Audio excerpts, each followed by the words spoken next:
everything of the best live.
Good morning and welcome to our Smart Classroom Orientation Training.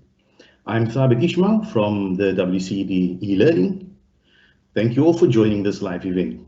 In the past, the training was done physically, but due to our current circumstances, the training has been moved to a virtual session. This way we can also reach a wider audience. This is the first time that the training is done in this manner, so please bear with us. We will be sharing a registration link with you shortly, so please register yourself. Registration after 12 will not be valid. Please type your questions in the Q&A chat pane. The presenter will try to address the questions after in the Q&A part of the demonstration. So our presenter today is from Ava Visualizer, our visualizer supplier. Without any further ado, please welcome Leanne Fourie. Over to you, Leanne.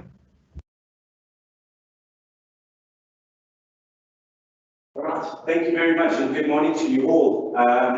Thank you for putting time aside to actually view this training session. I know it's something different because, like Thabit said, in the past it was done face to face. Now we're kind of like doing it behind screens, far away from one another. But I think essentially it's kind of like the same thing. And I think it's actually good because I think this will also give you guys a good idea of how online online courses and schooling can actually be done.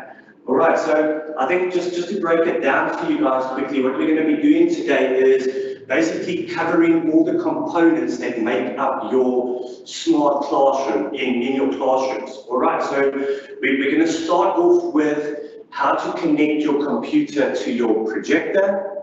We will then move on to the visualizers, which is here on the table. All right. Then after that, we will move on to the e-beam. And then the last tutorial where I'm going to demonstrate how all of these components now tie together in your classroom to create that smart classroom. All right, so guys, I'm not going to lie, I am nervous. But yeah, let's make it happen. If there is mistakes along the way, please forgive me. This is kind of like the first time I'm doing so much things in one video kind of thing, or in a live stream, shall I say.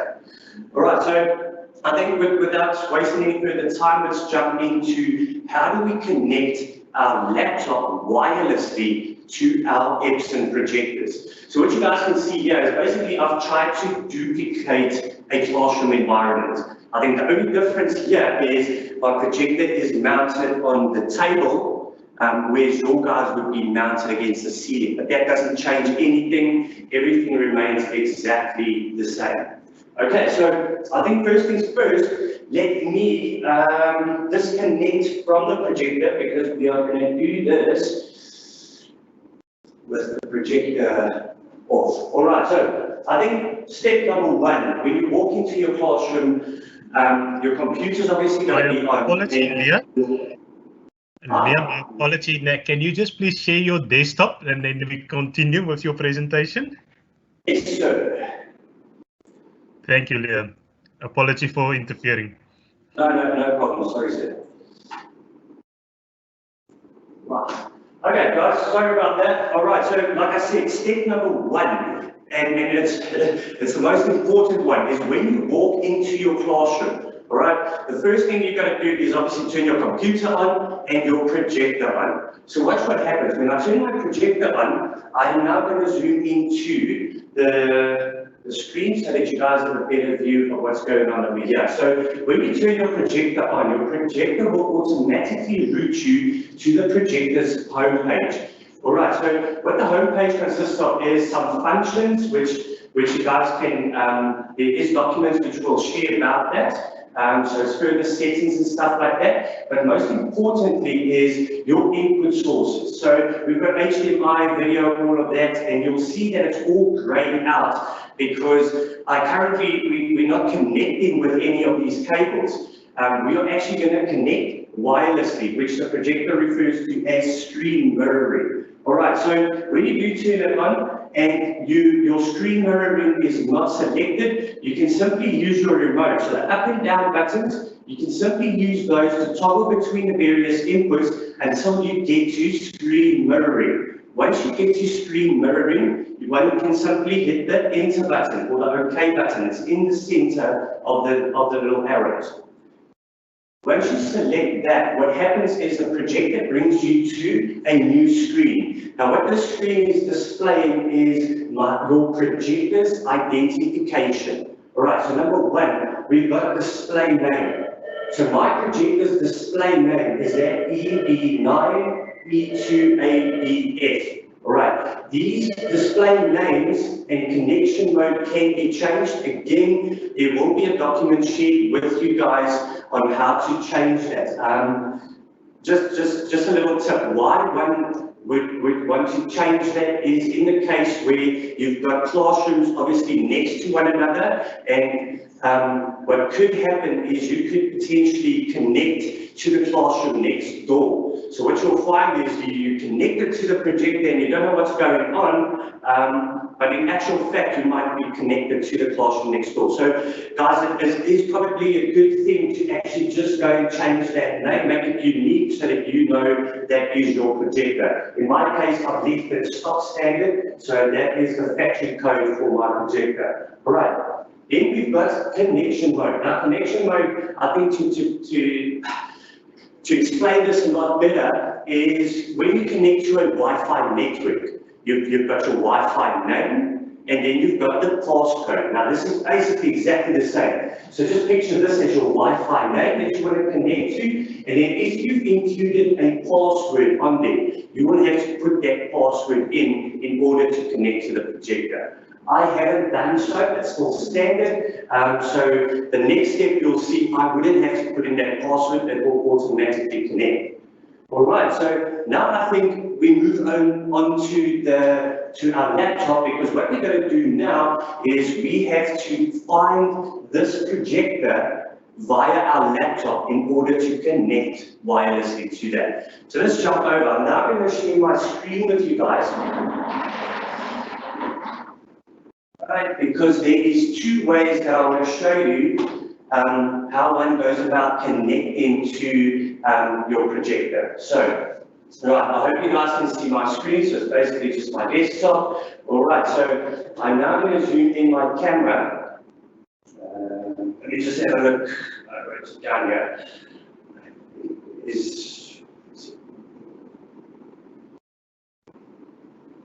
Okay, so I hope you guys can got a good view of my laptop over here, because basically what I'm going to show you now is the hotkeys. Now basically the hotkeys is two buttons simultaneously. So those two buttons are, number one is on your keyboard, you can have a little button with the Windows logo on that. That is button number one. Then button number two is the actual letter K. So watch what happens if I push those two together simultaneously. A little ribbon pops up on my right-hand side of the screen. Now again, I hope you guys can see this. I'm kind of blind here, but we'll get over that soon. All right, but basically this little ribbon is basically telling you or showing you what available devices are there that you can connect to wirelessly. Now, right at the top, you'll see this EB9E2ABF. That is my projector, because I'm going to zoom back to the screen over here so that you guys can see that. That code is corresponding what my projector is projecting on my whiteboard. So I know that that's my projector. So the next step is to simply click on it. And basically, like I said, I don't have a passcode, so it's automatically going to connect. But look at the screen. What happened was it identified my computer, which is Leon Farid. And basically, there's a little bar that runs that runs to the other end. And once it runs to the other end, you are now successfully connected. So I'm going to zoom this out slightly just so that you guys can see basically whatever's on my computer screen now is being duplicated via the projector. So just be careful what documents you open in. So if you're going to browse Facebook in the classroom, you wouldn't want to duplicate that. All right. So basically that was step number one, using the hotkeys. Let's do it again. Windows button with the letter K. The ribbon will then pop up and you'll see that I'm already connected. So this has changed slightly and it's telling me there, if you just follow my cursor, it's connected and it is on duplicate. All right. Okay, so that was step number one. Now we can move on to step number two, which is an alternative to the hotkey method. All right, the only difference is you now manually got to go and find a setting called connect. So now I'm going to show you guys where you can find that. So let me just grab a pen over here. Let's grab that. All right, so I'm just going to draw over this so that you guys can see. I'm going to use that purple color. So on the bottom corner, somehow I can't write over that. I'm doing something wrong, but I think that's why we're here. We're learning. All right. But basically, let me just try and do that. So right, if you follow the line kind of thing and just follow my cursor. At the bottom right-hand corner, you've got what they call your notifications tab, or notifications button. If I click on my notifications button, basically another ribbon pops up. It's not exactly the same as the previous ribbon because we're still going to get there. So basically, when you hit your notifications tab, this ribbon pops up. Now, if yours doesn't look the same as mine, showing all these other little features and functions over here, it's because you need to expand those notifications further. So I've just collapsed it. So your guys might look like this. All that you've got to do is the word expand, just simply click on that, and all your further notifications should pop up. So there you'll find the connect button. So it's the third row on the right-hand side is the connect button. So watch what happens. If I click on that, it basically routes me back to where my hotkeys are taking me. So the choice is yours. Personally, the hotkeys is so much easier. There's 2 buttons and you're there. This is kind of like a schlep because you've got to go into your notifications. You've got to then click expand if it's not already expanded, and then click on connect. All right, again, I am already connected, so it's telling me I'm connected to my projector and it's on duplicate. So whatever I'm doing on my computer, that is now visible via the projector. Okay, so I hope that makes sense to you guys. I think what we'll do now is we're going to break for 15 minutes, not entirely a break. So I think what I would like you guys now to do is if you're in a classroom environment, maybe go and do this practice run. Help your colleagues out so that everyone knows that. So we're going to leave that, we're going to do that for 15 minutes. Within this 15 minutes, we will also be answering any questions you guys might have. And maybe if time allows us, I can actually do that live for you guys. All right, so let's break for 15 minutes and we welcome your questions, please.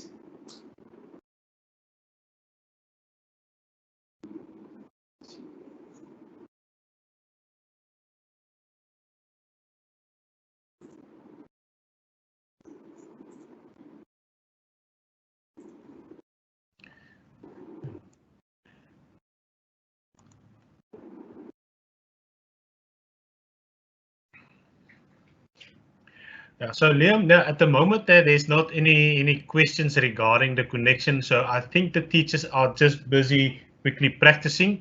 So, but if there's any questions, now please just post that questions in the Q&A, and then we can address the questions. Right, perfect. Thank you, sir.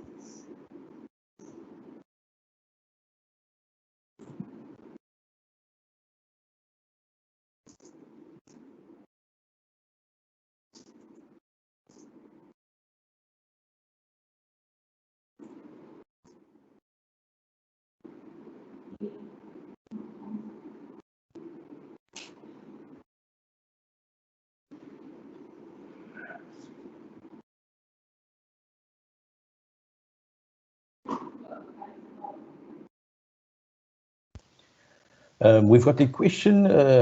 If all the teachers should register, even if you are using one PC, yes, please. Everybody who is attending, if possible, please register.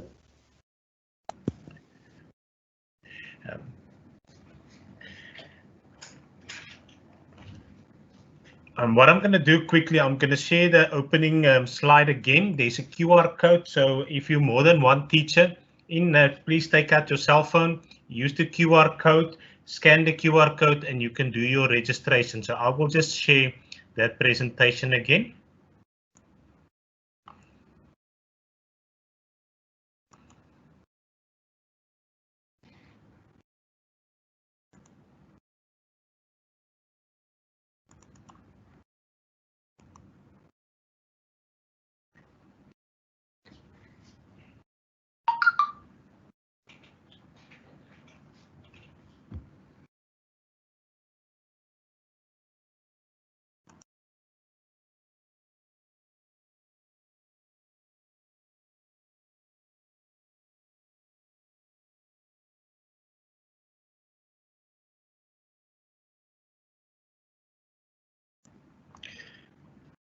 Leon, we've got another question here from Christopher Rogers. where he's asking that they experience problems with the projector that disconnect every time they're busy using it. We've also got Mr. Andre Smith from Epson here in the moderator. So Andre, please, if you know what is the issue regarding the disconnecting while you're projecting, if you can just post it there for us in the Q&A regarding that type of issue.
Guys, I do see a lot of questions coming through with regards to connection issues on the projector.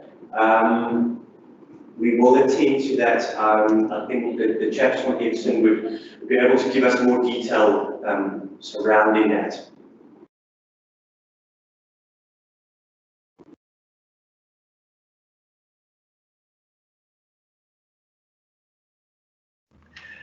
I think, Leon, I think we can continue. At the moment, so like it seems to me that there is some teachers experience connection issues. So after they're connected, there's a disconnection. So I have Andre Smith here in the back end. He will actually address that issue. If we can resolve the issue today, we will definitely communicate to the schools how to resolve the connection issue. But I think let's move on to the next step now of the presentation. Please continue asking that questions so that we can successfully introduce the smart classroom into our schools to the benefit of our learners. Thank you, Leon. Great stuff. Thank you, sir. All right, so yeah, I think as you guys see, it's a fairly simple process. Again, make use of those hotkeys. It's my personal preferences. It is easier, but either way, guys, the outcome is the same. All right, so let's jump over to the next product. So now we are going to have a look, take a closer look at the visualizers. All right, so I'm pretty sure you guys have seen these little boxes. All right, so I'm going to zoom in for you guys so you guys can see this a lot clearer. There we go. All right, so in front of me I've got the E-beam and then I've got my AVA visualizer. All right, so basically, let's take it out of the box. So what I'm going to be demonstrating to you guys now is basically the unboxing of the product, then the connection from the visualizer to my laptop, and then we're going to run through the software very quickly. I think let's just touch on the key features there, and then I'll give you some tips on what I think will make your lives easier and stuff like that as we go along. All right, so let's open up the box. I hope you guys have already opened up the boxes. Okay, so I'm going to turn this around just to make it easier so that you guys can see nice and clear. All right? So basically in the box, very, very simple, we have some notes. So basically just how, if you're unsure afterwards, how the visualizer connects and stuff like that, very, very simple. There's a nice diagram in the box that actually shows you how to connect it. So in case you do forget after today's session. All right, so just refer to the page, or alternatively, just refer back to these sessions. Okay, but two components in the box. I am not mentioning the CD as a component because I believe you guys don't have CD-ROMs. And I also believe the software is already loaded on your laptop. So the CD is basically just there to load software on. But like I said, you guys already have it. So we're skipping this as a component. The only two components you guys need to worry about is, number one, out the box you've got a USB cable. All right, so basically it's a normal USB, so I think it's a USB-A, this side, the side that plugs into your computer. Then you've got a smaller side which is going to plug into the visualizer, and I'll be demonstrating that now to you guys. All right, so that's component number one sorted, is your USB cable.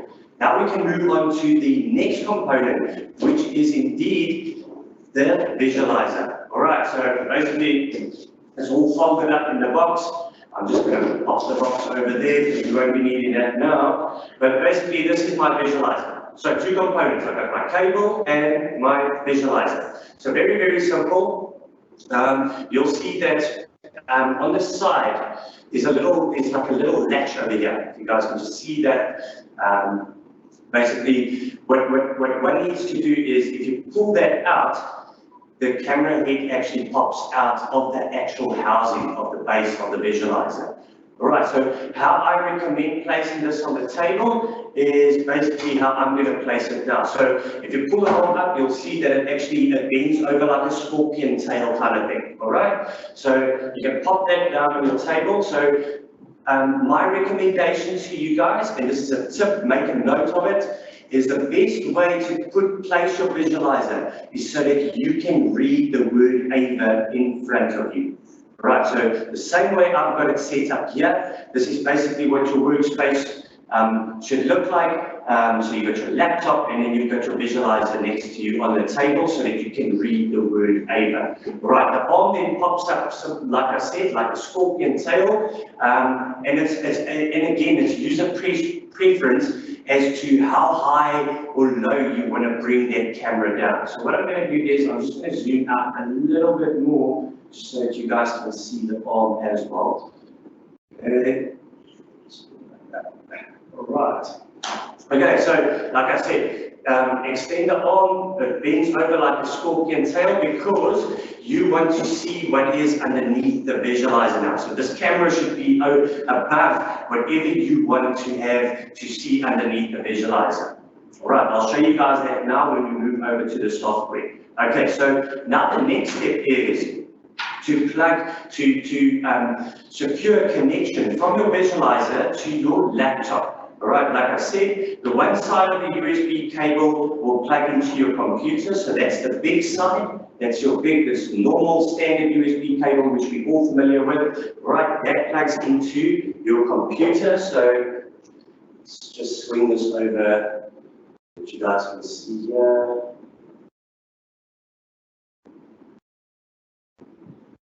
Right, so I've got my laptop and I'm simply just plugging it into my laptop. So that's the one side that is now plugged in. Right, now we can go over back to the visualizer side. Let's just move that over here again. Okay, go. So guys, another tip, and make a note of this, please, is the smaller side plugs into the visualizer where the arm is. So I hope you guys can see this. So where the arm actually pivots or swivels, that is right behind it. There is the hole for the visualizer. Now, what you guys will see is, as soon as I plug that into my computer, the actual light popped on. So you know that the visualizer is getting power. So that's one tip. The other tip that I wanted to mention is, if you have a look here, And let me actually just zoom this in even further for you guys, because this is very, very important. And like I said, please make a note of this and tell your colleagues, whoever's going to be using these machines, just make them aware of that.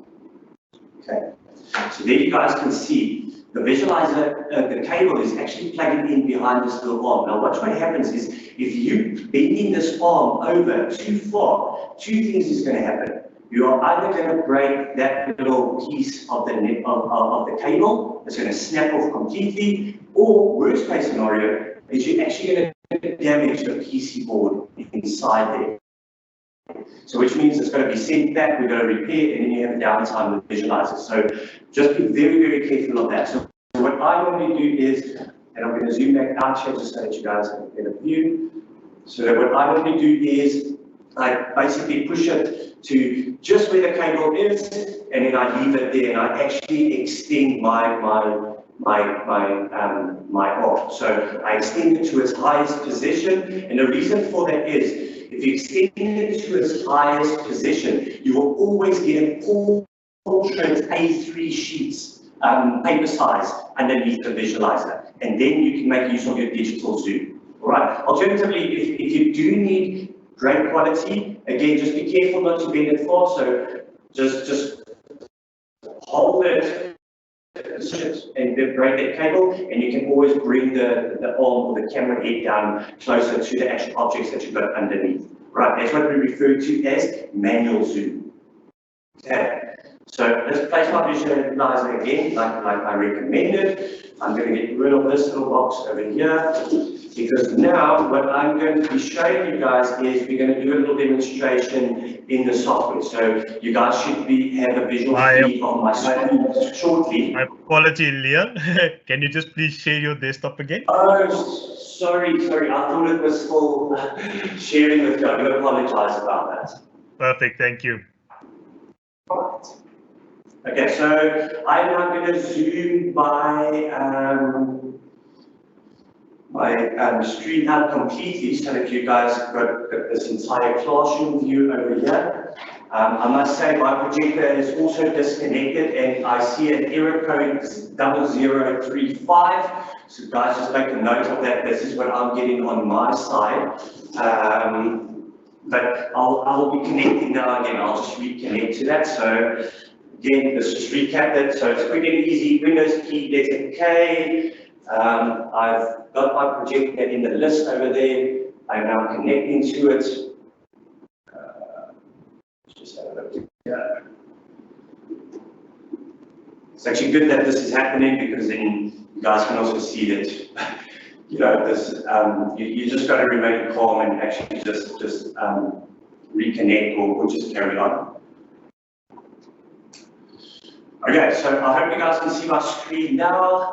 So the next step, once the visualizer is connected, all right, is to open up my Sphere software. So I'm going to drag the software icon to the center of the screen, or in that white little space. Let me just highlight that. That is the logo for my Sphere software. The visualizer has to work in the software. You cannot use the visualizer in any other program besides the Sphere software. So just another note for you guys, visualizer works with Sphere 2 only. All right, so now I want to use my visualizer. So open up my application, double click. Right, and what happens is, because my visualizer is already connected, you saw that bar, so it connects automatically, and you should essentially now have a live feed of whatever's underneath the visualizer. So what I now can do, especially in the classroom environment, you want to maximize that so that the students can see nice and clear what you want to show them. All right, so what I've got underneath the visualizer here is basically nice. These are quite nice little things. You guys can also get hold of these. Is basically, it's 5 sheets of writing white material. So what's nice is this is now my whiteboard. So I can write like I would on a normal whiteboard, and because I've got my projector behind me in the classroom, all the students can actually now remain seated and they can see clearly what I want to show them. Right, so let's go again. Leon, one of the attendees just asked that you slow down a little, please. Okay, will do. Thank you.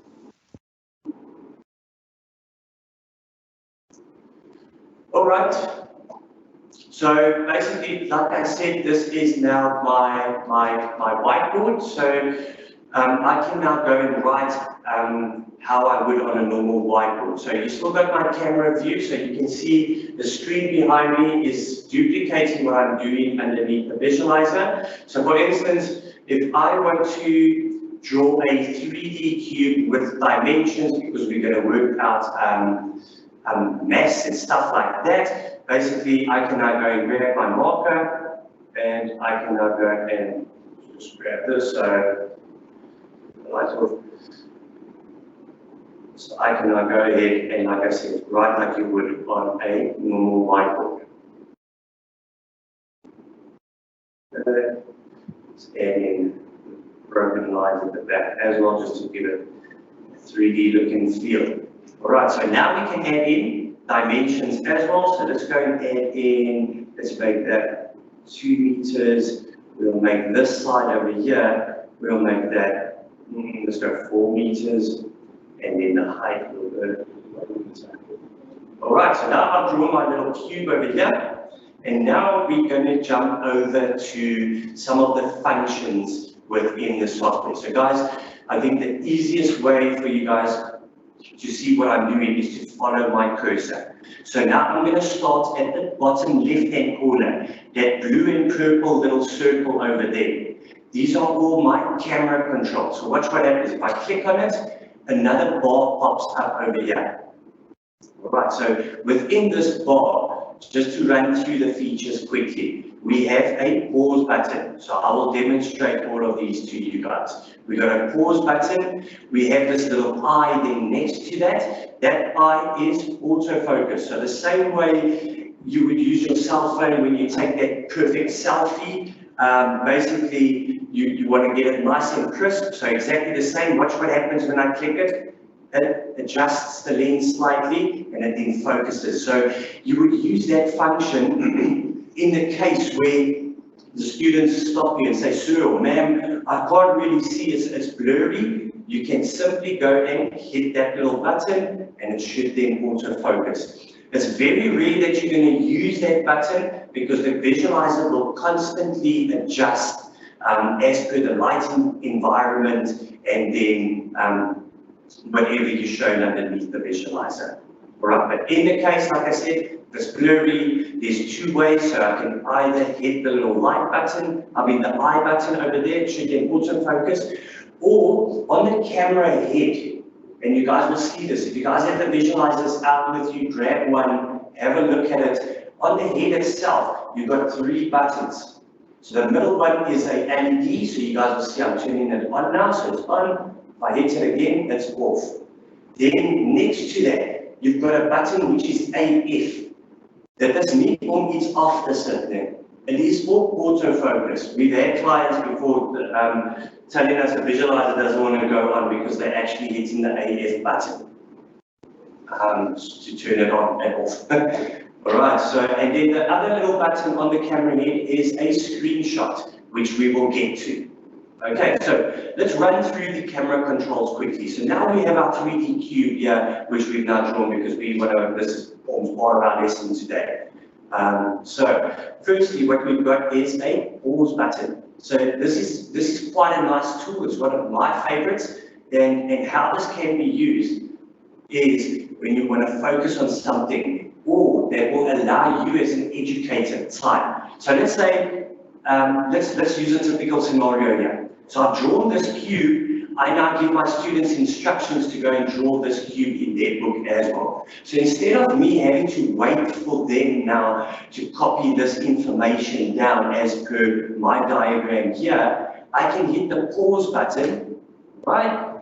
And you'll see that in the camera view, I've actually removed this. So what it allows me as an educator to do is to move on maybe to the next set of information or to flip the page, to go over to a new page and watch what happens. If I unpause that, the view is then back. So very, very nice to save you time. So for another example could be a textbook.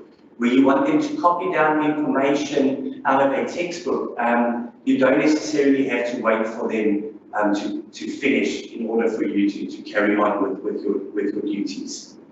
Right, quite nice, and I saw this in a video from Ava the other day as well, where the pause button could also be used, is to point something out. So I want to focus on that 2 meters over there. So what I can do is, I can hold my pen out there, and now I can pause. And now I can have my little discussion with them. That is 2 meters because X, Y, and Z kind of thing.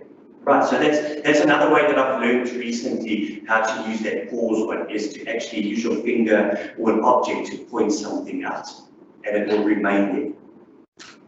Right, so that's it for the pause button or the freeze button. Guys, a quick tip before we carry on here. You'll see that if I hover over any icon with my mouse, so I'm not clicking, I'm simply just hovering over an icon, that's telling me exactly what that function is or what that icon does.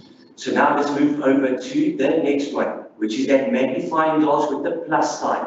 That is to zoom in. All right, so now the students are complaining again, they can't really see, they want it bigger, or the guys further back in the class can't see. So what I can do, instead of bringing the camera head down like I showed you guys just now when I was pointing out to be careful of that little cable, I can now simply use my digital zoom to actually go and zoom into that, to make that nice and big so that the guys in the back of the class can see clearly. So that is to zoom in. I can then zoom out, which is the one next to that, so the little minus sign, zoom in, zoom out. The last little one, which is also a magnifying glass, which has 2 little arrows on it, is to reset my zoom, to take it back to its original scale. Okay, so zoom in, zoom out, all of that is covered. Then next to that, we've got these 2 little icons over here with the little arrows. It looks almost like a mountain with the arrows. That is to rotate your image left or right. Typical scenario here, I want to do a lesson on a laptop. Well, I want to showcase a laptop. So now I'm swinging my camera arm around. Okay, so I'm focusing on my laptop, but it's not the right way around. Now this is where my rotation left and right come in. So now I can go and rotate my image the right way around, and now it's quick and easy to go and show them how to use a laptop or how to type a letter kind of thing. Right, so the visualizer is versatile in the sense that you're not just limited to show things underneath it, but if you turn the camera around, you can basically showcase a whole lot of other things as well. So this is really just a 360 view of our little training room over here. Okay. Right, so let's focus that back down onto our paper over here. So it is upside down, so again, I can simply use my rotation tools to go and flip that around the right way around. Okay, so that's it for camera tools or camera functions. Then we move on to the next one. So we just jump into the right here. There's the little pencil with the ruler. These are all annotation tools. Guys, I'm not going to spend too much time on this. Again, use the tip that I've given you. Hover over an icon, you can see that first one, it says freehand. So freehand is, if I now want to go and make a virtual annotation over that 2 meters, I don't want to use my pen to do so because maybe this is a textbook. So a good example here where you want to use these annotation tools is on a physical object like a remote, for instance. Let's actually use this remote. Well, let's actually use the projector's remote because I want to show you guys which are just 2 buttons on the remote, which I didn't cover just now in the projector training. So this is quite a nice opportunity to actually go and do this. Let's just flip this over to a clean sheet of paper. All right, here we go. Okay, so now I want to point out to you guys where the power button on the remote is and where my home screen is. In the case where you turn the projector on and it doesn't go to the home screen, you go to your home screen and that will then allow you to go and select screen mirroring. Right, so now I can't really go and write with a pen over the remote. So again, this is where my annotation tools come in. So let's label this quickly. I want to label this remote, and I'm going to email it through to the WCED, which they can then email it through to you guys, so that you'll never forget where the power button is and where the home screen is. All right, so let's go ahead. So I want to grab a freehand pen because what I'm doing is I'm using my mouse. Alternatively, you could use the e-beam as well, but I'll demonstrate that just now. So I want to show you where the power button is. So that's that blue little button over there. What we're going to do is let's zoom in. There. Let's just move that there. Let's zoom up a bit more. Okay. Right, let's just clear that annotation because we've obviously moved the object now, so just be careful of that. When you do an annotation and you move the object, the annotations aren't going to move with the object. They're static. They go wherever you put them. Right, so let's go back there. Let's go and circle the power button. Right, and then our home button, which is here at the bottom. Okay, so now I want to label this. So what I can grab is a straight line. So that straight line over there, if you select that, basically that gives you a straight line. But what I want to show you is by default, most of your tools will be a red color. So I want a green color. I want my line a bit thicker, and I want an arrow. So what I can do is, let's just undo that. I select my straight line. Before I go and insert that in the page, I change my color to green because that's my desire. I then can change my line thickness because I want it to stand out. So these three little circles over here is your line thickness. By default, it will always be on the smallest one. I want it nice and thick, so let's grab the largest one. And then I've got different line styles to choose from. I just want an arrow, so I'm going to grab that arrow with one arrow here on the side. So now I point that out, and I go and point out my home button as well. All right, now I also want to label that. So how can I label that? I can either grab my pen again and write in there freehand, either with my mouse or with my e-beam device, or I can insert the text. So text is that big A with the small a over there. So what you need to do is you click on it, you'll see another menu bar pops up. Now this is basically like what you got in Word or Excel or most of your programs, is where you can now go and change your font. So grade 1 teachers or grade 2 that require specific fonts, I believe if that font pack is loaded on your computer, software should pull it through and it should be here for you to go and select. Right? By default, it's also the size of that text is going to be on 36, which is quite large.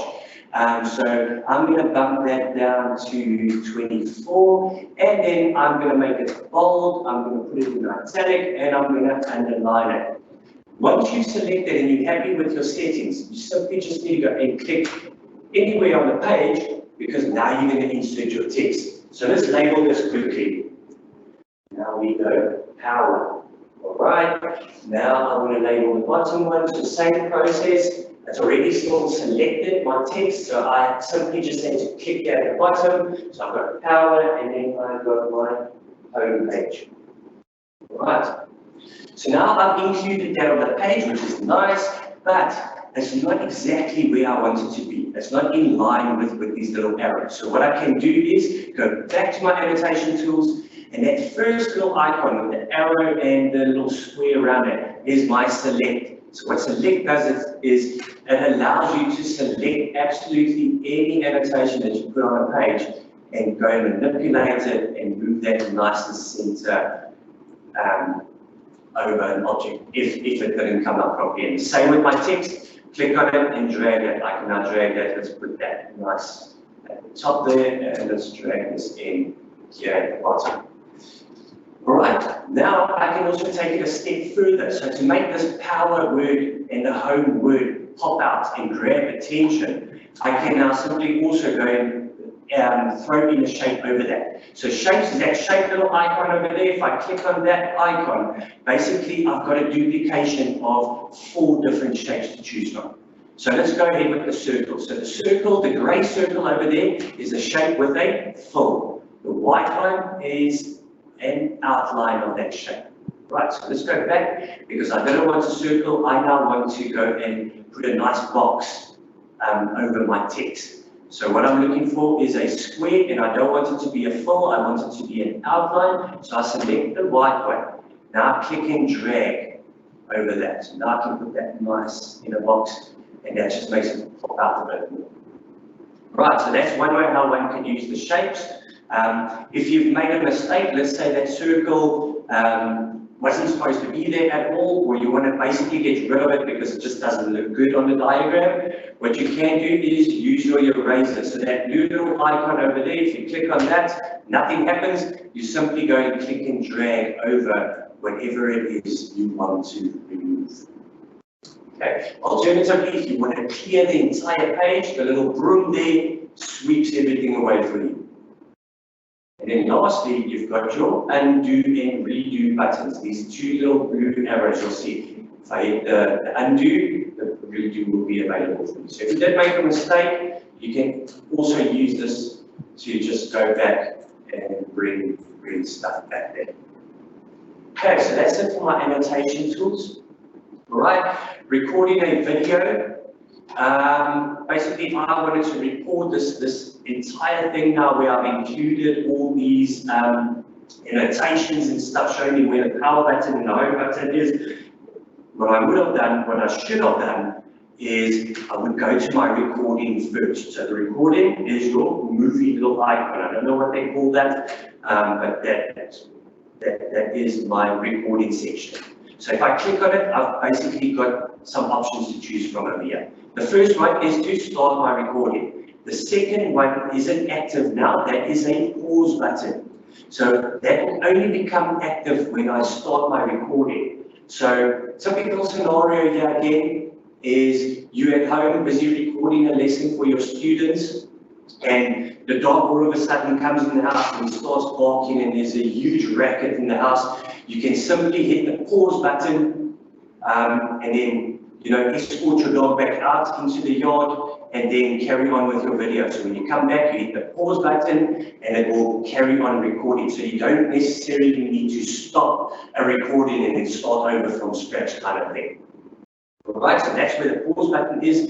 Then you've got this little microphone. So I can now record a video with or without my voice. So it's currently selected as the microphone, so it will record my voice. But if I didn't want to, I really just want to showcase something without sound, you just click that and you'll see a line pull through that, and that basically cancels out or mutes the microphone for you. Okay, so I want my recording to include sound, so I'll leave it on. Then this one over here is a HD button. So this is if you want to record in HD. Guys, be careful with this, because two things are probably going to happen here. Your file size when you record is going to be extremely big depending on how long your video is, if it's on HD.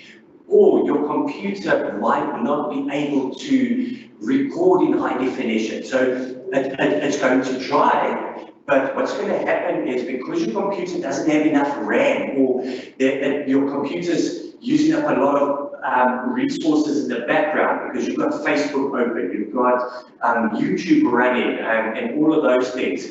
What's going to happen is, if your computer can't handle that recording, you're going to have a video, it's going to be a bit jerky. And then the other thing, what might happen is your voice is not going to be in sync with whatever you're doing underneath the visualizer. So your voice will basically be delayed by like 2 seconds. So you'll be writing over here 3 meters, and in 2 seconds after that, 3 meters would actually come there. So just be careful with that. Make sure your computer firstly can handle that. So maybe just do a test run first. And then obviously just be wary of that file size. So if you're going to upload it onto your WhatsApp group, for instance, remember you're limited to 17 megabytes on WhatsApp. So if you're going to record in HD for 2 minutes, that file size is probably going to be in the region of 20 to 30 megabytes, if not more. Right, so then it's too big, then you're going to use alternative methods for that.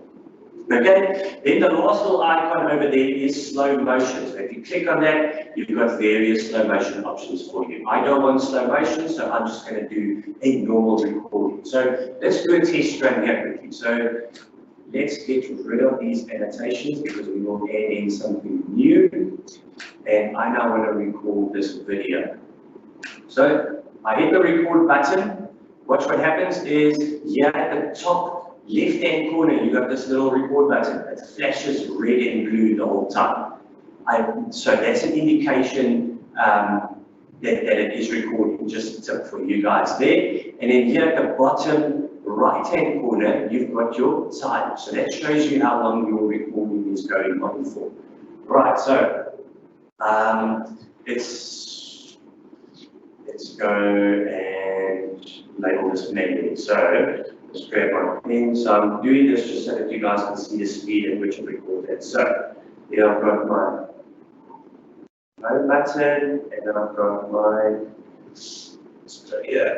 power button. Right. Now I want to go and underline that, or maybe I want to put a text box around home and power. So now I go back to my annotation tools, or my annotation section. I grab my square and I go and put power in the box and home in the box. My recording is done because this is really just what I wanted to show. I go back to my recording button, and you'll see this, the recording, the start button and the stop button is exactly the same. The stop button, once you start your recording, it actually just changes to a square. Okay. So now I stop my recording, and what happens is it will automatically play your video back for you.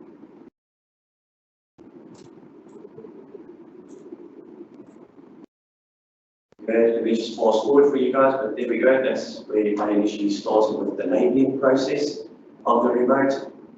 I then labeled power. So my voice is here. My voice was recorded. I don't know if you guys can hear it on your side or not. I can't hear it on my side here.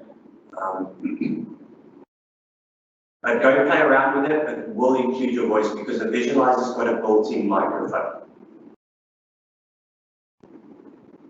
Okay, so this is basically what your students would see, or whoever you send in the video to, they will see this. This is the receiving end. And it doesn't matter, they will be able to view these videos on most devices because it's recorded as an MP4 video. We do have videos on this as well, so we will share this with you guys and it will be available to you guys. So then you guys can always just go and refer back to that at a later stage. Okay, that was it for the recording. Now, let's say I don't necessarily need a recording, but I merely need a screenshot of this because what I want to do is I want to send this in a WhatsApp to my class. Right, so what I can do is go to my capturing icon over there, which is the fourth icon from the left. Right, if you click on it, basically you've got 4 capturing options to choose from. The first 2 are exactly the same. The only difference is the HD logo one takes an image in high resolution, and the other one just takes a standard image. So I'm just going to use the standard one quickly. So capture it, and that now saves to my computer. So now I go right click on it, I'll say share, put it in a WhatsApp or an email, and I can now distribute that to whoever I want to distribute that to. Okay, let's do another one. Let's say I don't want the entire screen, I only want this top section, this section over here. Alright, what I can do is use this lacquer device here or tool, is the area capture. So if you click on it, nothing happens. You now take your cursor or your mouse and you click and drag over the area you want to capture. So if you release, basically it's now only captured that section over there. Okay.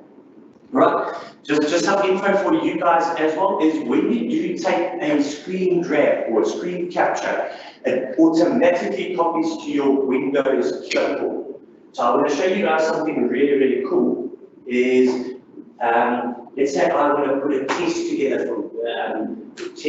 for Friday. So I know most of you guys probably use Word or PowerPoint maybe and stuff like that. But for this exercise, I'm just going to use Word. So remember, copy to my clipboard. So now I go and open up a Word document. So I want to create a test for next week, Friday. So let's open up a blank Word document.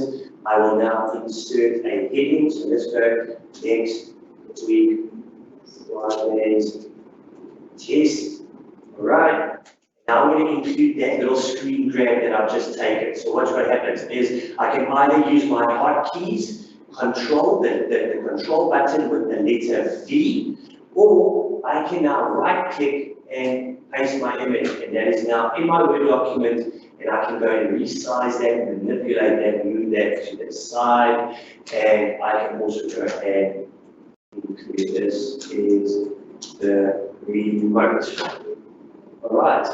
So it's quick and easy. I think just to make it carry on here. Now I can go and take a screenshot of a totally different remote. So let's add another remote underneath the visualizer because I want to showcase something on this remote. So let's clear my page because I don't want annotations on there. And I can zoom out. Just zoom that out so I get the inside remote. So it's actually just include both. So, and I want to read background, so now I'll put them on the read table. Okay, so now I've got my two remotes over there, and now I will take a full screenshot because I want them both in there with the red background. So now I want to include that into my Word document again. Right click, copy, right click, paste, and that is now inserted in there. So I think what I'm trying to showcase here, guys, is that you can actually create nice little documents and tests with the visualizer as well.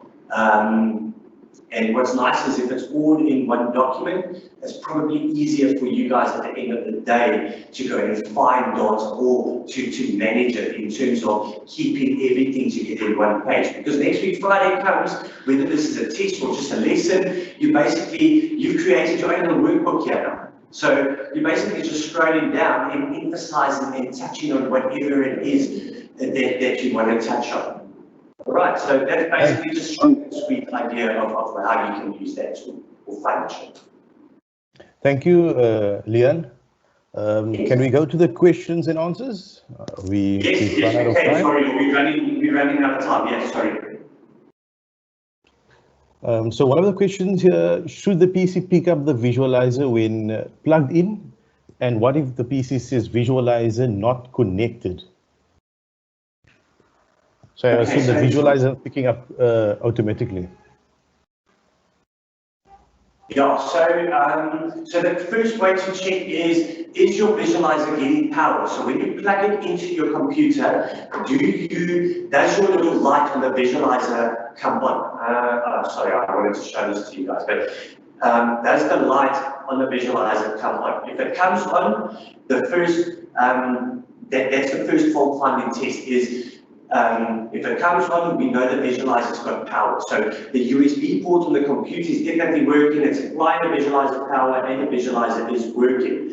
If it is not connected, and you're getting this little message over here, so I've now basically plugged my visualizer out. So watch what happens. It says visualizer is not connected. I would then double check just the connections on laptop and visualizer side. All right, if you're 100% sure that, there's nothing wrong with the connections and stuff like that, all right, then it could be a case of the software which could be outdated. So quick way over here, if you look at my screen, the bottom right-hand corner, you've got that AVA over there. Just underneath that, you've got a model code. Now, the latest version of the software is this version 2.7.2175.176. I think there might be a .179. But it doesn't matter. We will share a link for the latest version of the download. And what happens there is because when Windows doesn't update, basically we're going to release another update because Windows normally changes drivers and stuff like that, and that might be the reason why the visualizer is not working. So it's really just a case, just to recap, it might be a case of software version which is outdated because Windows has ran an update, or it could be a connection issue, either on the visualizer side or on the laptop side. If it's not, then it could be that there's something wrong with the visualizer, and in that case, we'll gladly collect it and have a look at that for you guys. Thank you, Leon. If all fails, remember you can always log a call with our IT help desk, and then we will send somebody out to assist you. Another question. Yes. Our visualizer do not work unless you have it selected on the side-by-side option. Okay, that's a known issue, and thank you for that question.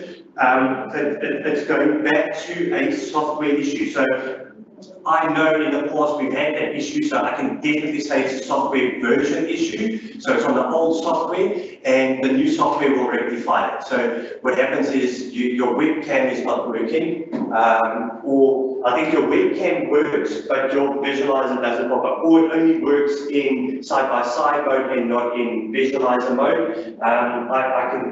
I can say that with confidence that is a software issue, which leads me to think that the other issue could also be a software issue, because I presume all laptops, most of the laptops are on kind of like the same software version.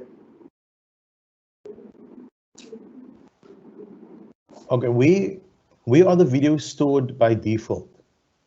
Okay, video stored by default. If you go to your File Explorer icon at the bottom, so on your taskbar, you will have that little briefcase or folder. That is your File Explorer. So if you click on your File Explorer, all right, we then go into your Documents folder. So either on the ribbon on the left-hand side, or you can access it there where it's available, Frequent Folders. I'm just going to select it via the ribbon. In your Documents folder, you will automatically have an AVA folder. In that AVA folder, you're going to have, forget about EZ Live and Capture Share. You guys will have class, log, and media library folders only. You don't need to worry about class and log, because that's in the case where students are using tablets and you're pushing information through and stuff like that. What you are looking for is pictures and videos, and that will be in your media library folder. So in media library, you will then have your picture folder and your video. So let's go to picture quickly. So if I go to my picture folder, you will see there's that little image that we've just taken with the two remotes. And next to that is the screenshot of that top section of the white remote that we took. Right, so all these images are images I've taken over time at various training sessions, so they'll all be available for you in your pictures folder, and in video, exactly the same. All the videos that you've recorded will go and be in this folder over here.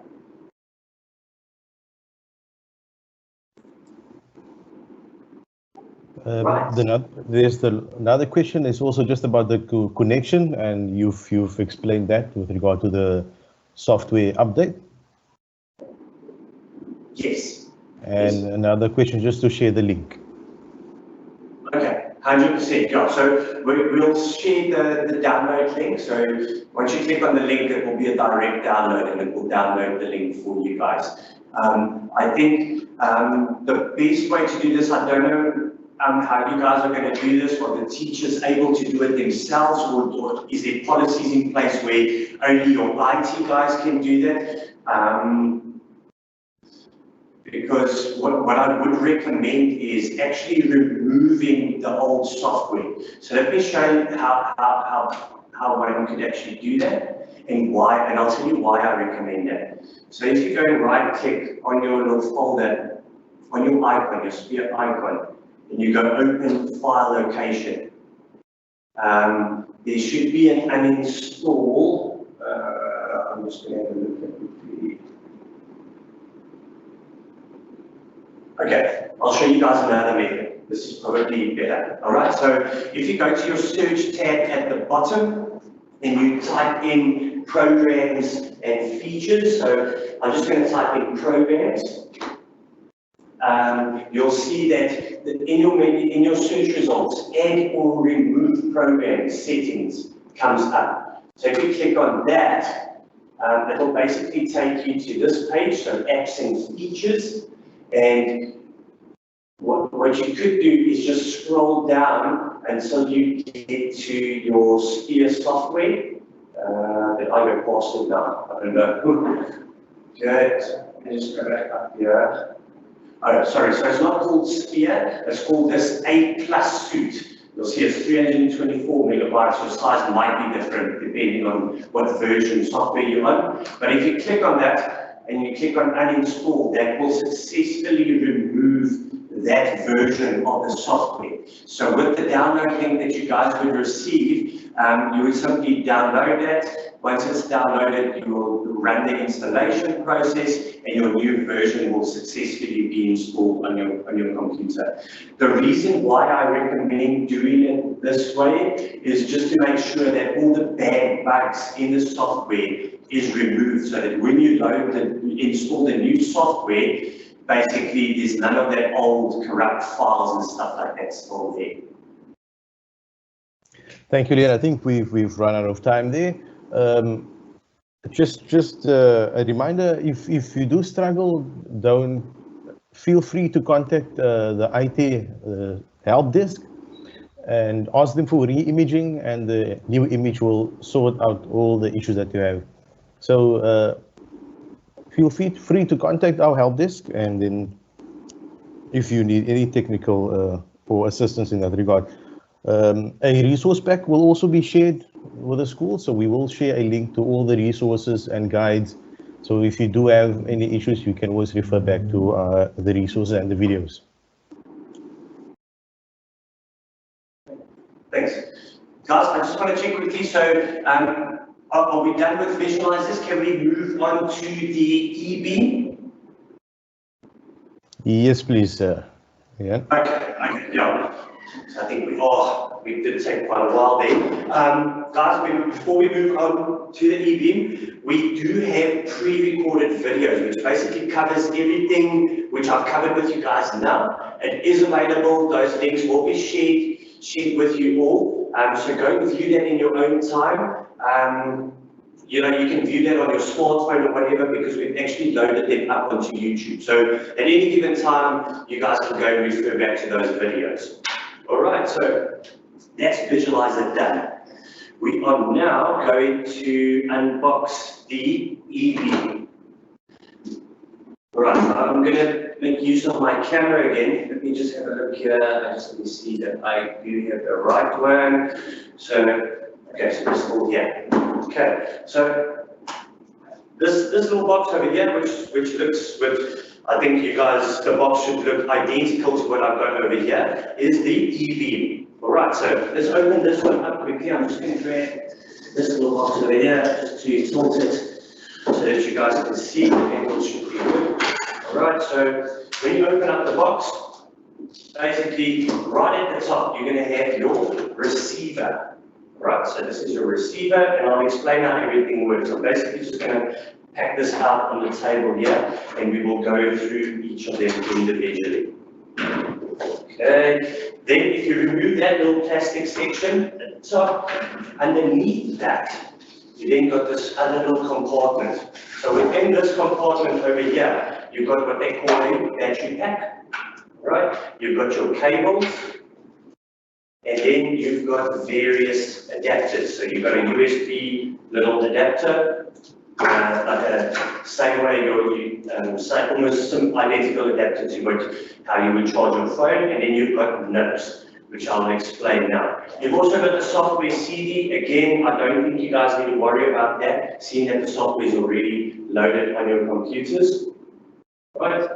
And then you've got this little thing over here. So basically, it's got stickers at the back. It's almost like a double-sided tape. This is actually magnetic, and I'll show you how one will use that. Okay, let me just chuck these boxes here next to me.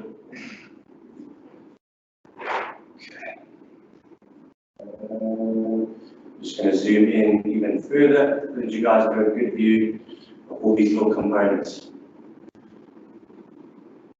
Okay, hope you guys can see that nice and clear. So let's start with the first one. So this is my receiver. So basically this is the little piece that gets stuck onto the board. And I will zoom into the whiteboard now to actually show you how I've done it, and or if it's not already done in your classroom. So this is my receiver.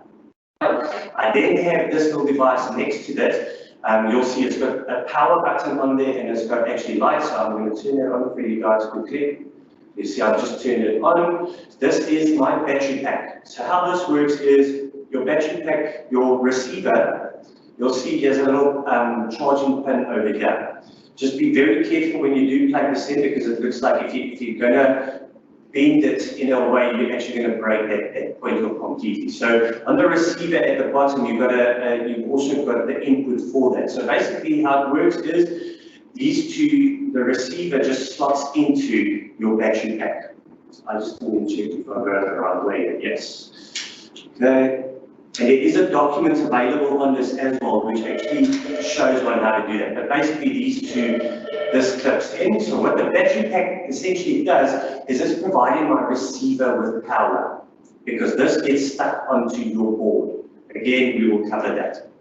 Right, the cables, let's cover that and get that out of the way. You've got two cables. So first one, you've got this USB cable. Now what this USB cable is for is to charge your battery pack. So this can be done either via your computer, so you can plug the one side into your computer and the other side plugs into the back of the battery pack over here. So if you plug that in there and plug it into your computer, that will essentially charge your device. You'll see on the battery pack you do have little lights that indicates the battery level. Okay. Alternatively, if you don't have space on your computer, or shall I say another USB port available, what you can do is, this is where your little power adapter comes into play. So you'll see there's like little holes there at the bottom. So what happens here is these two just simply slide into one another, the two-prong side.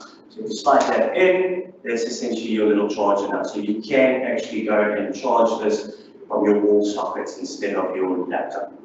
Okay, the next cable that we got over here, you'll see it looks almost like a headphone jack. Now this cable is for the stylus. So yeah, at the back of your stylus, you've got the little input. Again, it looks like a headphone jack. It looks like you're plugging in earphones.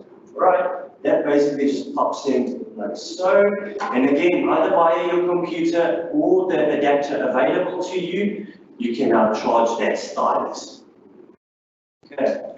Leon, we've got a request that you please slow down a little. Okay, sorry, I didn't come. Sorry, guys. Thank you, Leon. Okay, so the next little components is in the box. You're going to have a little bag. It's got a whole lot of white, it's got white little pointers in it. So what this is it's additional tips for your stylus. So here in the front, you can actually pop this out. So over time, these styluses do tend, or these nibs do tend to wear out, because I mean, you obviously writing and rubbing it against the board when you are writing with it. So what one could do is, if you just pull it gently, the one side, that little nib actually just pops out. So let's just pop that there on the table. So you can see here's a bag of replacements for them. And I can see in my bag I've got 4 of them. So guys, just don't throw these away. They are valuable. So you've got 4 to replace over there. And here is a little instruction manual in the little packaging. So refer to that. I would recommend refer to that before you go ahead and change the nib. Right, so, and to put it back is as simple as just pushing it gently back in, and that will actually stay over there. So this is basically what picks up the touch when you're actually using the EV. Okay. Right, then we move on to this little device. It looks almost like a flash stick. So what this is to connect wirelessly from your laptop to your EV in order to use it wirelessly. So there is two ways, and we will cover it, we'll jump onto that now. But this is your little wireless receiver. So this basically talks from your computer to your receiver that sends all the information over there. Okay. And then the last one is, this is the little magnetic clip. So basically how this works is it's basically double-sided tape, so if you do pull the paper off gently, this will essentially stick onto your whiteboard. And what happens is on the back of your receiver, you've got two little holes. Let's turn this around. You'll see that it's got two little bumps on this little silver metal object piece. So what happens is when this is stuck to your board, you would basically place your receiver over. So that's basically magnetic. So this allows this receiver with the battery pack to be mounted nice and firm against your board in order for you to use. And we're actually going to look at that now. So I'm going to zoom into my whiteboard again, because now we're going to start with the EV. Right. Zoom out, so it's right. Alright. Okay, so if you guys have a look at the video feed, you'll see what I've done is I've already stuck mine on the board, so I'm just going to zoom in here for you guys. I'm just going to on the right place. It's not that side, it is the other side. Sorry, guys.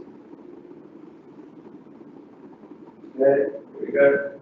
So you'll see, hope you guys can see it nice and clear. So basically, that little metal piece that I've shown you guys, I'll just grab it again. If it's not already stuck to your board, of course, that will simply be mounted on the board. So pulling the stickers off and actually mounting that to the board. Once it's nice and secure mounted to the board, one would then pop your receiver up with the battery pack. So you guys have a look, I've got my battery pack with my receiver already stuck together, and I basically just plop that over that little metal piece, and because it's magnetic, it is now firmly placed on the whiteboard. All right, guys, also just be careful. So what you need to be careful is that your projection doesn't overlap this receiver. I'll tell you why, because if my projection is projecting over this receiver over here, I won't be able to select that icon over there, because the icon is then essentially going to sit on the receiver. So I'll have to take my pen and then actually go and click on the receiver. And it might just be a step, you know, for other programs where you need to scroll up and down or select other programs from ribbons, which will be either on the left or right hand side. It could cause problems after a while. So just remember that there should be a gap. Your projection should then only start away from that little receiver over there. Okay, like I said, in this demonstration, I'm going to be connecting wirelessly. So what I'm going to be using is, I'm going to be using the little dongle, which I'll show you guys. So this is very, very simple. This now just plugs into my computer, so standard USB. So I'm going to plug my visualizer out. No, sorry, I'm going to leave my visualizer in because I'll be using it just now in our final tutorial. Okay, so my wireless dongle is now plugged into my computer. I'm just going to zoom this out now. Okay, so the wireless dongle is in my computer. I've now got my receiver mounted on the board, which you guys saw now when we zoomed in. All right, now the next step is, obviously, what I did forget, guys, is you've got to make sure that these devices are charged. So it's a good thing always just to charge the stylus up, you know, when you get into the classroom first thing in the morning or before you leave, maybe just recharge the devices, the stylus and the battery pack. Alternatively, you could also power the receiver with your USB cable. So the USB cable, which I showed you guys just now, the one side will pop into your computer and the other side will pop into your receiver. That will essentially power your receiver up. Right? In the case where your battery pack is either faulty or it's not charged, but you need to do a lesson now, plug it in with the cable. Just be careful, obviously, you know, cables lying around and stuff like that. Maybe just try and route it out of the way so it's safe and no one falls over that. Okay. Right, so now I want to use my my e-beam. So the first thing to do, I mean, you guys already have the software installed, so which is the scrapbook. Right, so I would like to share my screen now with you guys, because now we're going to do the first step, which is the calibration, and then we'll move on to the software side. So, am I still sharing my screen? I hope so. Yes, you are. It's still shared. Great. Here we go. Thank you for the feedback. Thanks. All right. So, first step is to do my calibration, because look what happens now. If my calibration is out, I'm going to minimize that. If my calibration is out, your cursor won't be where the tip of your stylus is. So I'm going to zoom in again on the whiteboard for you guys. Okay. Right. So you can see my stylus, the tip of my stylus should be where my cursor is. And the best way to do it is how I'm doing it now. I'm just showing this visualize over there. The best way to do it is basically just drag your stylus, drag across your desktop, all corners. So what I normally recommend is just check the corners, so top, left, top, bottom, all of that, just check. And if it is out, so if your calibration is totally out, what's going to happen is your cursor might be there, but your stylus is over here, and you know your calibration is out. So in order to rectify that, you need to go and calibrate it. So the quickest way to do that is on your receiver, you've got that e-beam button, right flex in the middle. If you go and press that, basically it opens up this screen over here. So what you're going to do in this screen, it will always start at the top left-hand corner. Basically, you're going to take your stylus and go and click in the center of that circle with the crosshair. Right, so I've done one. What happens is it jumps to the next one. So basically, you're going to follow the step. Watch, it's going to start to the middle and then to work its way to the right. So I'm going to run through this quickly for you guys. Just click it there.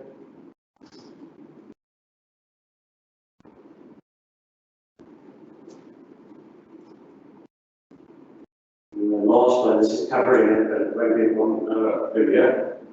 Right, so now you can just go and double check it to see if your cursor is where the tip of your stylus is. So that's calibration then sorted. So in a nutshell, basically what this allows you to do is to control your computer now from the whiteboard. So you don't necessarily have to now come and sit in front of your computer and do anything from there. You could now actually do everything from here. So if I wanted to access my videos, I can double click is to open a program and stuff. A double click is you just tap it twice and that will essentially open up.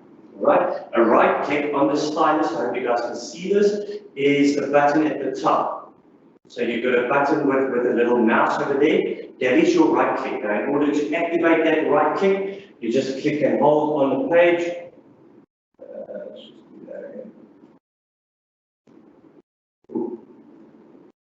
Sorry guys, no it works. I tested it yesterday.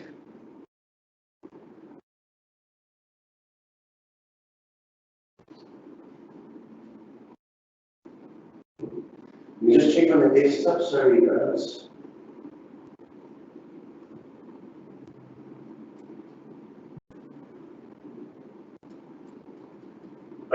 I'm going to leave that. Oh, there we go. Okay, I did obviously something wrong. But basically, in order to do that, is you're just going to hold the stylus to the actual board and then press that button simultaneously once you press it against the board. And that will give you your right click. Okay, that works. Sorry. All right, so that's the right click. If I go back to my document over there, like I said, to open and close something is you simply just double clicking or actually clicking like you would on a normal computer. It's as simple as that. So essentially, you've created this giant touchscreen laptop with the e-view. Okay, but where it becomes interesting is obviously with the software. So we've covered the Sphere software, which is for the visualizer. Now we've got the next program, which is the e-beam scrapbook. So it's not entirely like Sphere software. Like you guys can see, once your e-beam is on and the calibration process is there, you're not just limited to the actual e-beam software. Like I said, as you guys have now seen, you can actually open and close any program with the stylus. So this is your new touchscreen laptop, so to say. All right, but if you want to take it a step further, this is now where you would go into the e-beam scrapbook software, and that will essentially now become your new whiteboard. All right, so I'm going to run through some of the programs. I mean, some of the features over here. But I do want to point out to you guys is I know very little about the e-beam, so I think what's nice for you guys on the receiving end is to actually see how easy it is, and that you shouldn't actually be afraid of the product. Most of the functions or icons within the software is self-explanatory, and that I'm going to show you guys. So you guys will actually be amazed at how quick and easy it is to actually learn and figure out the software. And my tip is keep it simple, maybe just use it as a whiteboard, as a start, and as you are going along, open up a gallery, because now you want to open up an image and stuff like that. But let's do it together. I'm learning with you guys over here, so I want to clear my page. So let's go clear page. So I've got a clear page at the top. So that will essentially give me my blank sheet of canvas now to go and write and draw or insert whatever we want to do. So let's start on the first page. So the first page, the best way to do this is maybe let's do a little lesson. All right, and I think this will be quite a nice exercise. So today's lesson, what are we going to do? So I want to do a lesson on volcanoes. All right, so my tool palette at the top, if I click on that, basically this little circle pops up there. So what this is, and if you click and drag on it, you can actually move it to nicely out of the way and stuff like that. But what this tool is quick and easy access to most of my annotation tools, my eraser, my select mode. I think that is an undo button, which we will test out. All right, but I want to now write a nice heading today's lesson. So let's make page number 1 just the heading, an introduction, so to say. So I want a pen. So I've selected my pen. I've then got this little circle on the outside, which has various colors. Then I can go and select from those basic colors. So let's go with blue or purple, if that's purple. Yes. So I've got purple. I want my line thickness nice and thick because I want the guys at the back of the classroom to see easily. So that little icon in the center, which has a little line, that is to change my line thickness. So watch what happens. The colors on the outside then change to line thicknesses. So there I can then go and select my thickest line style over there. Just go back there. Okay. And now I can go and write my heading. So let's go. I select the eraser. So again, if your calibration is out, guys, you'll probably experience the same problem that I'm having now, where you're clicking on the icon but nothing is happening. It could be that the calibration is out, and I know my calibration is out because this board is kind of like just it's balancing here. So every time I press, it is moving slightly, right? But I've just got to compensate for that. So let's go ahead and write our heading. So today's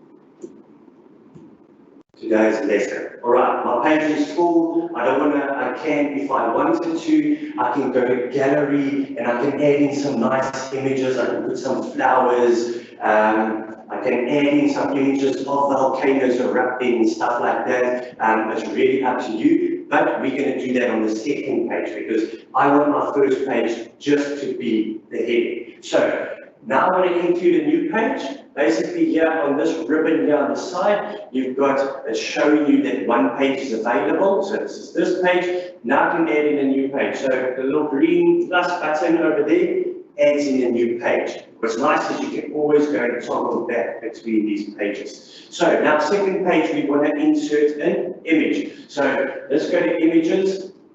All right. So what images does is it basically accesses your computer's folders. So you would have to have images on your computer to go and select and insert. So I'm going to go to my images folder. I am then going to this.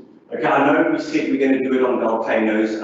Just to save time, I'm just going to use what I have. So we're going to insert that little puppy over there. All right, that's my volcano image or the puppy. Now I want to add in a new page because on the next page we want to insert maybe a brief description, or I want to grab something off of Wikipedia, right? So what I can do now, watch how cool this is. Okay, so now I open up my browser. Now I'm jumping over to Google, and we are searching for volcano.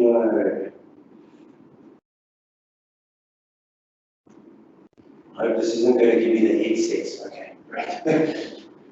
Okay, so basically we want to capture that information over there, just that short, brief, down to the point thing, what is a volcano kind of thing. So I know you can do it, so basically you'll see we've left the editing software, but what's nice is this little circle remains over here for me, right?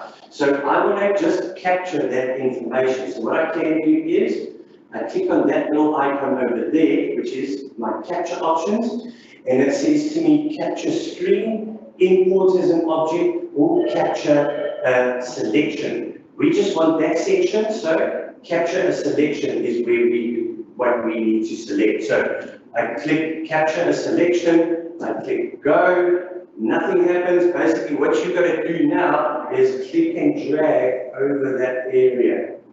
Okay, now on that section, and watch what happens. It throws it into my page immediately. Once it's in this page, basically you can now go and manipulate it. So if you go and click on it and you drag these corners, I can now go and resize it. Let's say I want that nice at the top over there. Now I want to include another image. So I jump back to my Google, or I can go and search on my computer if I had. So let's go more images. Let's go and search for a nice one. That's a cool one. And again, what I'm going to do is, I don't want a full screen capture, I only want that image. So again, what I'm going to do is use my area capture, and basically just go and snip that out.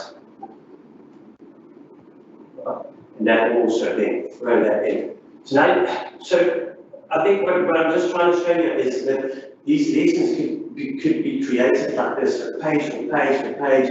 And what's nice is you can always go and refer back to it. So I want to go back to page 2 because I want to chat about something over there. One can easily go back. And what's really, really nice is you've got your toolbar still available to you. So now I want to go and draw over, I want to highlight some important points out of that brief description of what a volcano is. Now, instead of my pen, I grab my highlighter.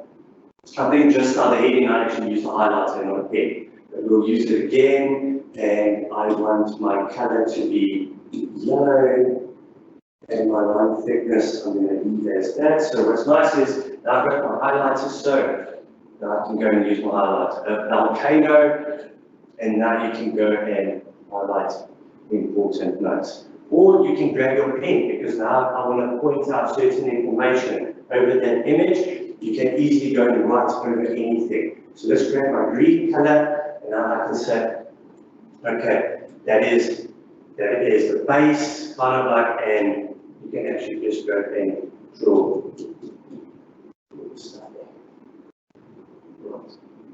Okay, so other tools, Spotlight tool is also a very, very nice tool. So what Spotlight does is, and I think it's very, very nice for the classroom where I think students are kind of like, their eyes are all over the place and they're looking up here, they're actually looking at the minimize button for some other reason. They're not focusing on what you are wanting to show them. The Spotlight tool can actually grab and focus their attention to specific points. So Spotlight tool, when I select it, let's just go back.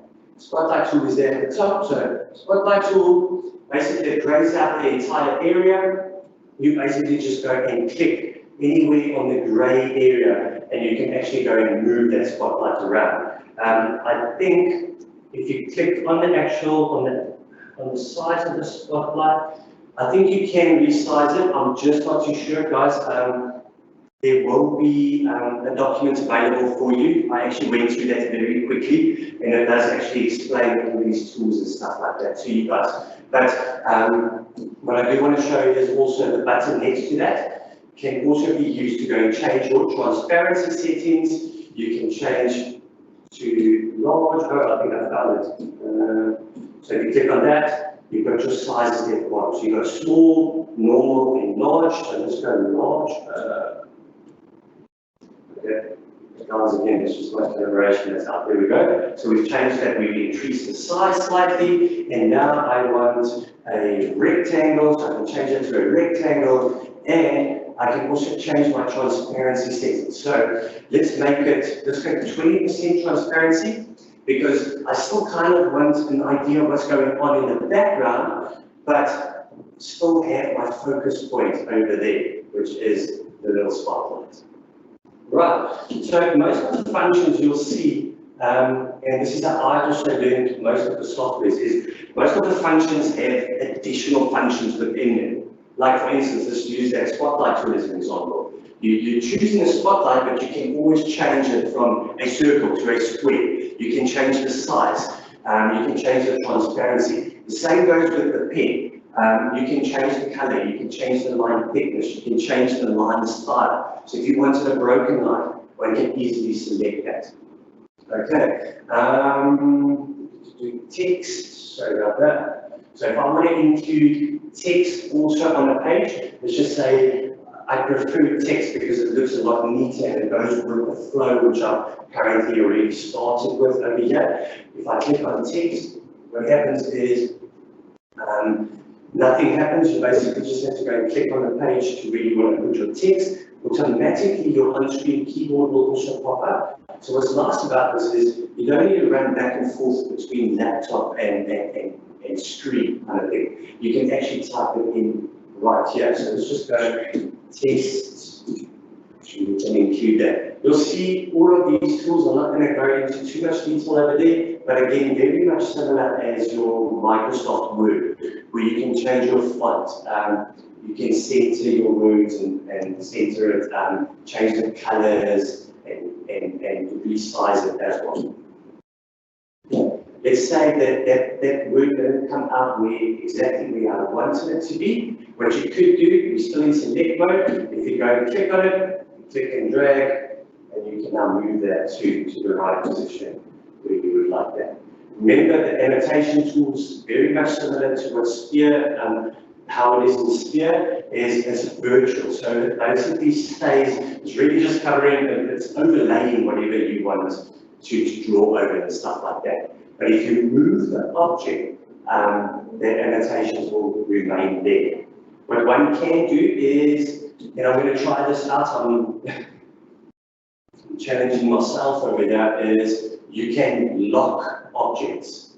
So for instance, if you want to you don't want to move, you want to be static over here because you want to kind of like write over it and you don't want to move it. You can lock an object, and I just need to figure out where that is. I think if you right click, so I'm going to try the right click again. If you right click on an object,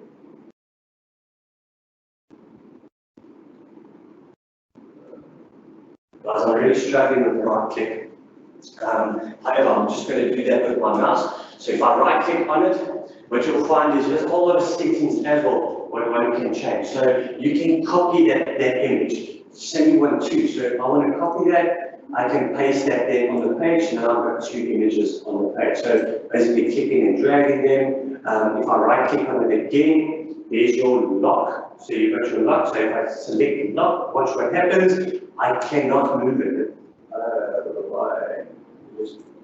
I didn't click it. Okay. So now it's locked over there. So you can see I'm clicking and dragging on it. It's not moving at all. So quite a nice tool also to remember when you do put in data, you can lock that. Quickly, just at the top, you've got your undo and redo. So if you did make a mistake, you can either erase that. So let's go back to my tool palette. I've got my eraser icon here. All right, so basically, again, the different settings I can choose, the little circles, the bigger, the eraser and stuff like that. And then you've got your undo and redo, which kind of like works as the eraser as well. So if you did make a mistake, you can just hit the undo or redo button, kind of thing.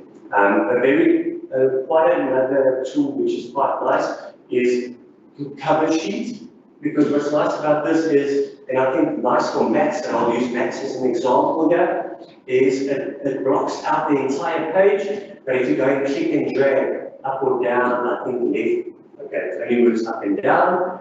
If you click and drag, you can actually hide and reveal information as and when you need to. Again, we've got the little icon next to the cross to close it, and that is for my transparency settings. Right. I think we'll leave it to questions. I don't want to go into too much detail here. If you guys are happy, let's move on to the questions, and I'll do my utmost to assist you with that.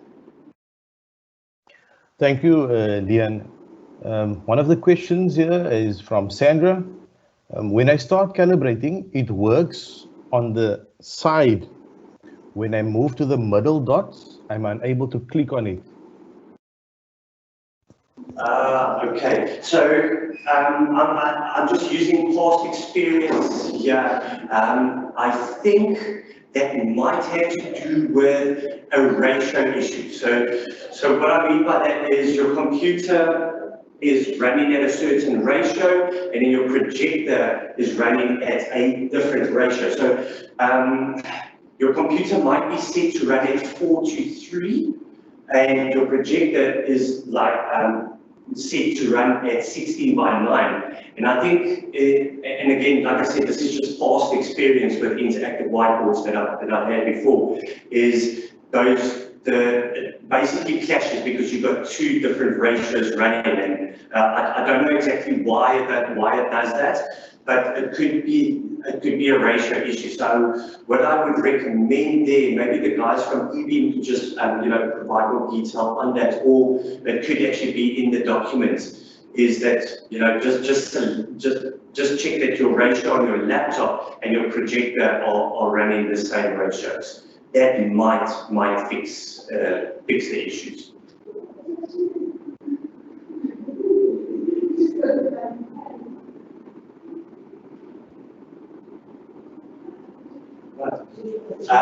Any other questions? I can log in here and just check on my side. There's another question was, is it possible to run the eBeam software without being connected to the eBeam? So can educators go home and prep a lesson using the software? Yes, you can. You can indeed. Just remember that obviously if you're at home because you want to plan a lesson for tomorrow, what you would have to do is you would have to use your mouse obviously to do all of that. So in terms of writing, like I did on our first page over here, it's going to be extremely hard to do that with a mouse. So you might want to actually then use your text icon to rather include text. So let me just go back here.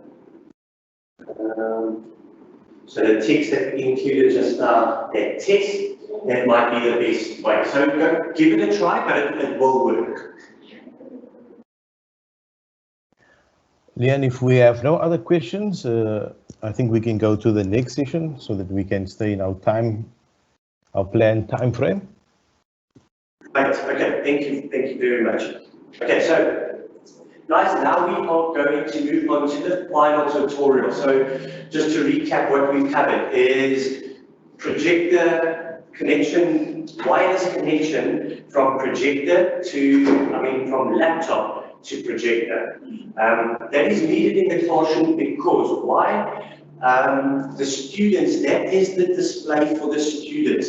You as the educator have your laptop, so the laptop screen is essentially your screen. You can see everything that's going on there. The students are focused on the whiteboard where the projector is projecting to, so that's why we have a projector in the classroom. All right, we've covered the visualizer. So the visualizer, in a nutshell, is basically to showcase physical objects. All right, it's perfect to also use to showcase textbooks, because I think a lot of schools are still using textbooks. So it's nice in the sense that you can showcase the textbooks and everyone can remain seated. If you're looking at science and biology, that's perfect also there, because especially when you're doing experiments and stuff like that, again, the students can remain seated and they can see clearly what's going on. All right, so that's the visualizer side. Then we've had the e-beam, which we've just covered. So in a nutshell, it replaces, it turns your computer or your whiteboard into a giant computer. So you don't need to sit in front of your computer anymore. What's nice about that is you can stand up, you've always got your eye on the students, and it's just easier to do everything from there because you've got everything in one place. In terms of writing notes, accessing images and putting lessons together. All right, so what now I'm just going to show, which is very, very quick and actually simple, is how all these components come together. All right, and I think what I'm going to focus on is really just the visualizer, because I demonstrated the visualizer sitting down and with my mouse. So what I'm going to do now is basically open up my visualizer, my Sphere software, and basically using my e-beam, controlling everything from there. Right, so let's add in a new page. Let's add a new page. We're going to open up our Sphere software because we want to capture a physical object now, right? Or we want to do a lesson on this remote. So I can see it's not clear, so remember, if it's not clear, we're going to hit our autofocus button. So let me just get that position past there.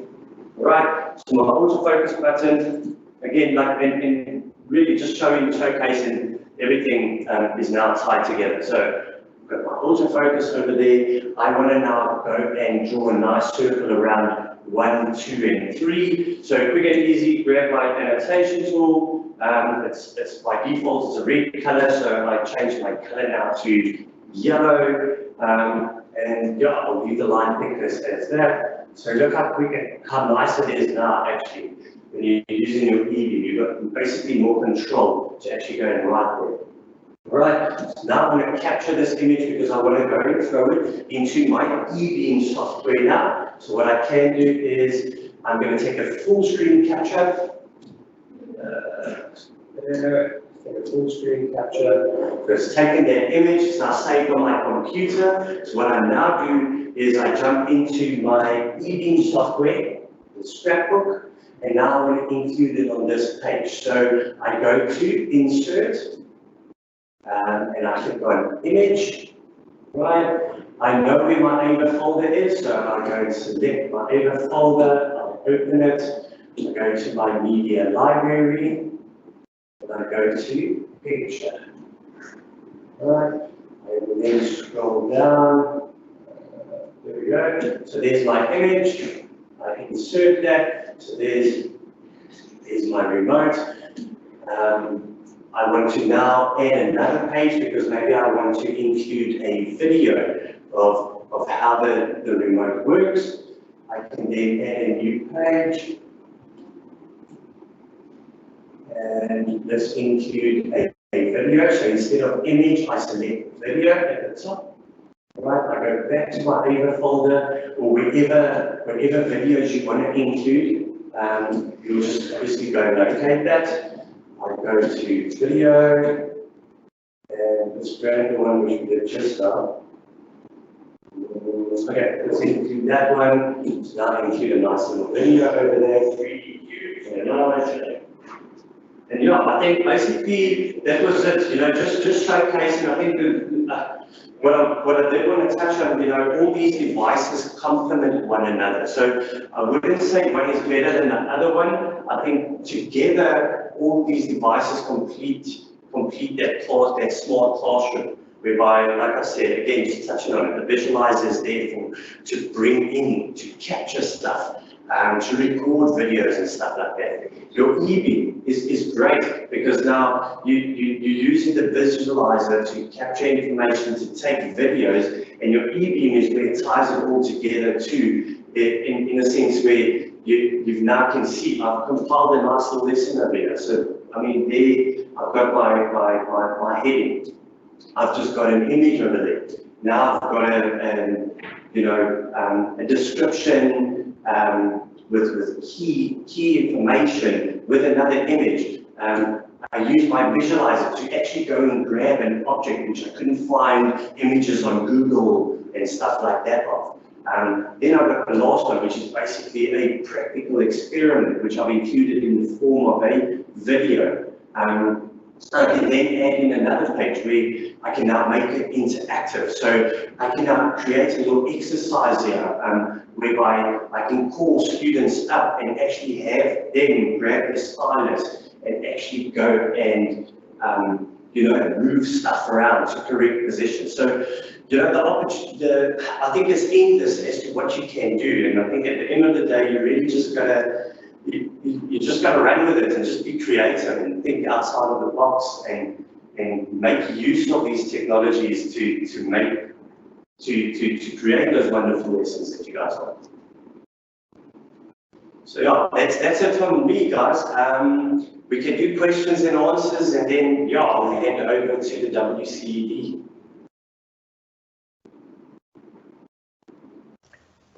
Thank you, Leon. So we're going to give a few minutes for questions.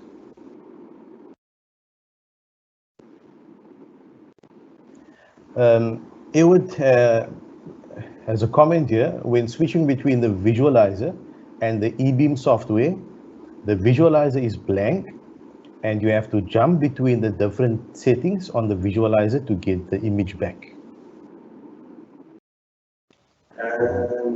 That's just a comment from Edward. Yes, yeah, I'm just trying to wrap my head around that. So we can try that quick. I'll put this down here.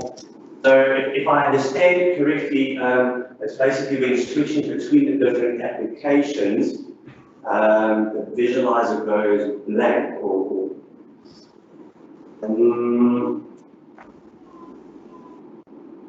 yeah, so I'm not entirely sure